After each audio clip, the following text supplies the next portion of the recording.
ఏం ప్రకాష్, డల్ కూర్చున్నావేమి? ఏం లేదు సార్, ఆ గవర్నమెంట్ జాబు జస్ట్లో మిస్ అయింది. ఏం బాధపడ్డది ప్రకాష్, ఆ జాబు కోసం రాత్రి పగలు ఎలా కష్టపడ్డావో ఎలా చదివావో నాకు తెలుసు. ఇలాగే నీ ప్రిపరేషన్ సాగించు, తప్పకుండా నెక్స్ట్ టైం నీకు కంపల్సరీగా వస్తుంది. ఈ మాత్రం ఇస్తే చాలు, చెల్లరగిపోతారు. All the best. Okay sir. ఇదేంది ఇదే? వాడికి మాత్రం ఆల్ ది బెస్ట్ చెప్తున్నా, నాకు చెప్పట్లేదే. వీడేంటి తెగ ఫీల్ అయిపోయాడు? హే బ్రో, వాడంటే కష్టపడి చదివాడు బ్రో, నువ్వు బుక్ ఆడుతావు బ్రో. అది నీకు తెలుసు, ఆయనకి తెలుసా? నేను కూడా ప్రిపేర్ అయినా, నాకు చెప్పరా ఆల్ ది బెస్ట్. కర్ణాకర్, హైవేలో ఒక బస్సు పోతా ఉంది. ఒకడు దాన్ని పట్టుకోవడానికి పరిగెత్తినాడు, జస్ట్లో మిస్ అయిపోయింది. కానీ నెక్స్ట్ టైం ఆ బస్సుని క్యాచ్ చేయడానికి ఇతను పరిగెత్తిన అనుభవం పనికొస్తుంది.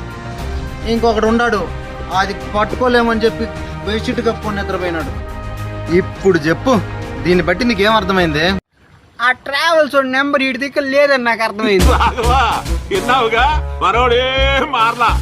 అదే నేనైంటేనా ఒక ఫోన్ కాల్ చేసుంటే బస్సు ఆడ నిలిచిపోయేటది. వీడియోస్ మీకు నచ్చినట్లయితే లైక్ చేయండి, సబ్స్క్రైబ్ చేయండి, షేర్ చేయండి, బెల్ ఐకాన్ ఆన్ చేసి పెట్టుకోండి.